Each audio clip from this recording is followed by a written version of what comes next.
نحمدہ ونصلی ونسلم علی رسولہ الکریم اما بعد فاعوذ باللہ من الشیطان الرجیم بسم اللہ الرحمن الرحیم وانذرہم یوم الآزفۃ اذ القلوب لدی الحناجر کاظمین ما للظالمین من حمیم ولا شفیع یطاع یعلم خائنۃ الاعین وما تخفی الصدور واللہ یقضی بالحق والذین یدعون من دونہ لا یقضون بشیء ان اللہ هو السمیع البصیر صدق اللہ العظیم۔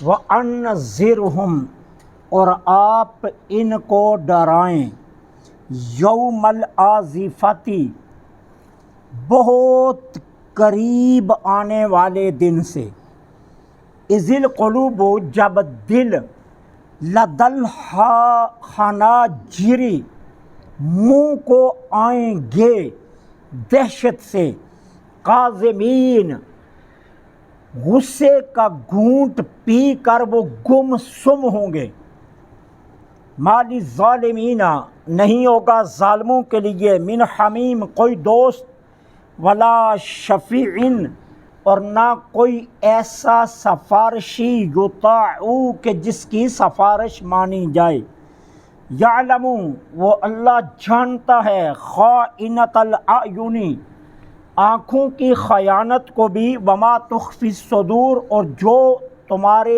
دلوں میں چھپی ہے اس کو بھی، واللہ، وہی اللہ، یقضی بالحق، حق کے ساتھ فیصلہ فرمائے گا، والذین، اور وہ لوگ، یدعون، جو پوجتے ہیں، من دونہ، اللہ کے سوا کو، لا یقضون بشیء، وہ کوئی فیصلہ نہیں کر سکیں گے، ان اللہ، بے شک اللہ تعالی، هو السمیع، وہ سنتا ہے خوب، البصیر، اور بہت دیکھ رہا ہے۔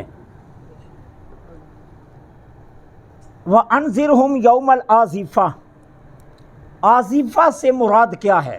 آزفہ کا مطلب ہے بہت قریب آ جانے والا دن۔ یوم کہتے ہیں دن کو، آزفہ کہتے ہیں بہت قریب۔ اب اس کے دو احتمال ہیں۔ ایک احتمال یہ ہے کہ کفار کے دوزخ میں جانے کا دن قریب آ گیا ہے، لہذا جب وہ دوزخ کو دیکھیں گے تو دہشت سے ان کے دل سینوں سے باہر آ رہے ہوں گے۔ یا دوسرا معنی ہے موت کا دن، کہ جب موت کے فرشتے کافر کے پاس آئیں گے تو کافر موت کی دہشت سے اتنا خوف زدہ ہوگا گویا اس کا دل سینے سے اچھل کر حلق میں آ گیا ہے، اور پھر غصے کا گھونٹ پیے گا، اور دہشت اور خوف کی وجہ سے کچھ کہہ نہیں سکے گا، گم سم ہوگا، لب کشائی کی جرأت نہیں ہوگی۔ یہ دو معنی، یا تو دوزخ میں جانے کا دن یا موت کا دن، کہ جب کافر پر موت طاری ہوگی تو پھر اس کا حال یہ ہوگا۔ حدیث پاک میں آتا ہے کہ جب کافر پر موت آئے گی اسے اتنی شدت کی پیاس لگے گی 7 سمندروں کا پانی بھی پلا دیا جائے تو پھر بھی پیاس نہیں بجھے گی۔ اور ایمان والے کی موت کتنی پیاری ہوگی، فرشتہ آئے گا اور کیا کہے گا، سلامتی کا مالک تجھے سلام کہہ رہا ہے۔ اس لفظ میں اتنی حلاوت، اتنی چاشنی، اتنی مٹھاس ہوگی کہ مومن کو پتہ ہی نہیں چلے گا اور اس کی جان نکل جائے گی۔ جس طرح لوگ ہم کہتے ہیں نا، یار میرے ہاتھ میں تھا، پتہ ہی نہیں کب اس کی روح نکلی، اور میں پاس کھڑا تھا، یہ تو اس نے تو دھڑکا بھی نہیں ہے، اس نے تو جرجری بھی نہیں لی ہے، اس کے بدن میں تھر تھراٹ بھی نہیں آئی اور پتہ ہی نہیں چلا. میں تو ڈاکٹروں کو بھاگتا رہا کہ دیکھیں اس کو ہوا کیا ہے, تو وہ تو کہتے ہیں اس کی جان نکل گئی ہے. تو یہ مومن کی جان نکلتی ہے اتنی آسانی سے. اور ایک اس سے اوپر درجہ ہے, اور وہ درجہ کون سا ہے؟ جب اللہ اپنے نیک بندوں کے سامنے موت تشت میں رکھ کر پیش فرماتا ہے. اب ان کی مرضی قبول فرما لے اور مرضی تو کلیم کی طرح تھپڑ مار کر واپس بھیج دیں. یہ اللہ کے بلند و بالا لوگوں کی شان ہے. وہ پہلے ہی بتا دیتے ہیں ہم نے کل جانا ہے, ہم نے اتنے بجے چلے جانا ہے. وہ وقت سے پہلے آگاہ کر دیتے ہیں کہ ہماری تیاری ہے. تو وہ بہت بلند شان والے لوگ ہیں. لیکن ایک عام مومن کی موت بھی آسان ہوگی, لیکن کافر کی موت بہت سخت ہوگی. اب اللہ اپنے محبوب کو فرما رہا ہے اس قریب ترین آئے گے دن سے ان کو ڈرائیے.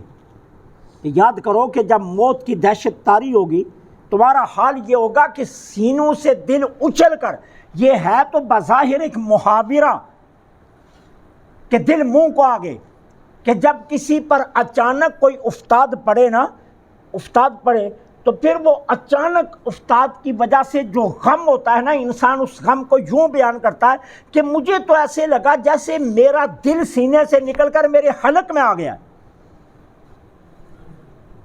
تو یہ ایک محاورہ ہے. تو یہاں بھی کہا گیا لدل خناجری, جب دل منہ کو آئیں گے. ما للظالمین من حمیم, ظالموں کا کوئی دوست نہیں ہوگا. ولا شفیع, اور نہ کوئی ایسا سفارشی ہوگا یطاع, کہ جس کی سفارش قبول کی جائے. ظالموں کا. اب یہاں معتزلہ یہ کہتے ہیں کہ جو گناہ کبیرہ کرنے والے ہیں نا ان کا بھی کوئی سفارشی نہیں ہوگا. لیکن علماء اہل سنت کے نزدیک ایسا نہیں ہے. ظالم صرف کہا گیا ہے مشرک کو. ان الشرک لظلم عظیم, شرک سب سے بڑا ظلم ہے. اور گناہ کبیرہ یہ شرک سے نچلے درجے کا ہے.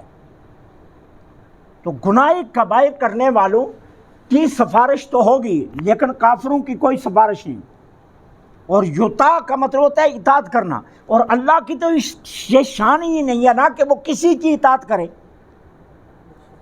اللہ تو کسی کی اطاعت نہیں کر سکتا نا. تو یہاں یطاع کا معنی کیا ہوگا کہ جس کی مغفرت ممکن ہو اس کے لیے جو ہے نا سفارش کی جائے. اور کافر کی چونکہ مغفرت ممکن نہیں ہے لہذا اس کے لیے کوئی سفارشی ہوگا ہی نہیں, کہ کوئی ایسا سفارشی نہیں ہوگا کہ جس کی بات کو مانا جائے. ما للظالمین من حمیم ولا شفیع یعلم خائنۃ الاعین. گناہ جو انسان کرتا ہے نا, نافرمانی انسان جو کرتا ہے, اس کا تعلق دو چیزوں سے ہوتا ہے, ظاہری اعضاء سے بھی اور باطنی اعضاء سے بھی. ظاہری اعضاء سے وہ ہوتا ہے جو دکھائی دیتا ہے, اور باطنی اعضاء سے وہ ہوتا ہے کہ جو دکھائی تو نہیں دیتا لیکن وہ گناہ ہوتا ہے.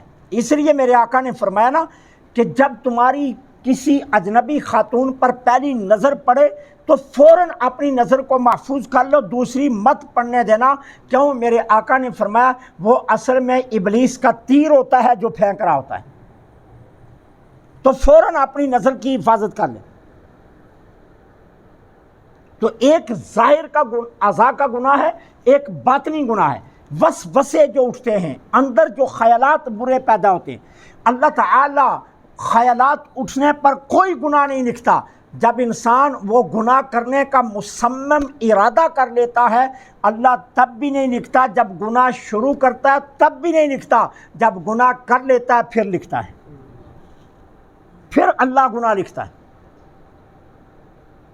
تو فرمایا کہ مطلب اس کا کیا ہے کہ اللہ آنکھ کے گناہ کو سے بھی واقف ہے, خیانت سے, اور تمہارے دلوں میں چھپی خیانت سے بھی واقف ہے. کیا مطلب ہے اس کا؟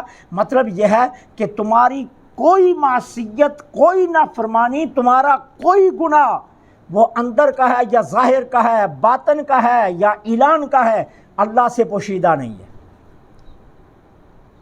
کوئی کی گناہ بھی اللہ سے پوشیدہ نہیں ہے۔ اللہ ہر تمہارے حال سے واقف ہے، وہ تمہارا حال ظاہر کا ہو یا باطن کا ہو، وہ تم اندھیرے میں ہو یا اجالے میں ہو، تنہائی میں ہو یا مجمع میں ہو، وہ تم ظاہری اعضاء سے کرو یا باطنی اعضاء میں تصور گناہ کا لاؤ، اللہ ہر ایک سے واقف ہے۔ یعلم، وہ جانتا ہے، وہ جانتا ہے۔ اس لیے سرکار دو عالم صلی اللہ علیہ وسلم نے فرمایا اپنی سوچوں کو پاکیزہ رکھنے کی کوشش کرو۔ نتیجہ کیا نکلے گا؟ تمہارے ظاہر کے اعضاء پاکیزگی اختیار کر لیں۔ تم جب باطن میں گناہ نہیں سوچو گے نا، جب تمہارے اندر گناہ کے وسوسے نہیں اٹھیں گے، گناہ پر تم دھیان نہیں دو گے، اندر فکر تمہاری گناہ کی نہیں لگی رہے گی، تو پھر نتیجہ یہ ہوگا کہ تمہارے ظاہری اعضاء بھی گناہ سے محفوظ رہیں گے۔ اس کے بعد فرمایا اللہ اکبر، واللہ یقضی بالحق، وہی اللہ ہے جو حق کے ساتھ فیصلہ فرمائے۔ فیصلہ حق کے ساتھ جو فرمائے گا وہ اللہ ہے۔ اب یہ ایک بہت بڑا درس دیا جا رہا ہے۔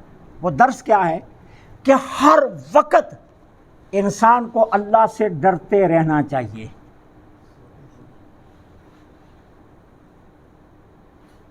کیوں؟ فیصلے کا اختیار اللہ کے پاس ہے۔ جب فیصلے کا اختیار اللہ کے پاس ہے تو اس نے اپنی شان کیا بتائی؟ تمہارے دلوں میں جو وسوسہ اٹھتا ہے میں اس کو بھی جانتا ہوں، اس خیانت سے بھی واقف ہوں، تو پھر حکم یہ ہے کہ ہر وقت اس سے ڈرتے رہو، کیونکہ فیصلہ اس نے فرمانا ہے۔ اور اس کے بعد پھر کافروں کو کہا جا رہا ہے اللہ کو چھوڑ کر جن کی تم پوجا کرتے ہو، لا یقضون بشیء، وہ کسی چیز کا فیصلہ نہیں کریں گے۔ یہ جو تم اپنے بتوں کی پرستش کرتے ہو، یہ جو تم اپنے بتوں کی ثنائیں پڑھتے ہو، یہ تم اپنے بتوں کی تعریفیں پڑھتے ہو، اللہ تعالی عز و جل تمہیں یہ بتانا چاہتا ہے کہ یہ کوئی فیصلہ نہیں کریں گے۔ کسی فیصلے کا اختیار ان کے پاس نہیں ہے، فیصلوں کا سارا اختیار اللہ کے پاس ہے۔ رہی یہ بات تمہاری یہ بتوں کی پرستش کرنا، تمہارا یہ بتوں کی زیادہ تعریفیں پڑھنا، وَهُوَ السَّمِيعُ، وہ بہت خوب سن رہا، وہ سن رہا ہے کہ تم کیا کہہ رہے ہو۔ البصیر، یہ جو تم ان کے سامنے عبادت کے ماتھے ٹیکتے ہو نا، وہ دیکھ بھی رہا ہے خوب، وہ دیکھ رہا ہے کہ تم کیا کر رہے ہو، اور وہ سن بھی رہا ہے کہ تم کیا کہہ رہے ہو۔ اس لیے یاد رکھنا، فیصلے کا اختیار جس کے پاس ہے وہ ذات ہے عبادت کے لائق، جن کو تم پوج رہے ہو یہ کسی عبادت کے لائق نہیں، کیونکہ ان کے پاس کسی فیصلے کا کوئی اختیار نہیں ہے۔ اللہ سے دعا ہے اللہ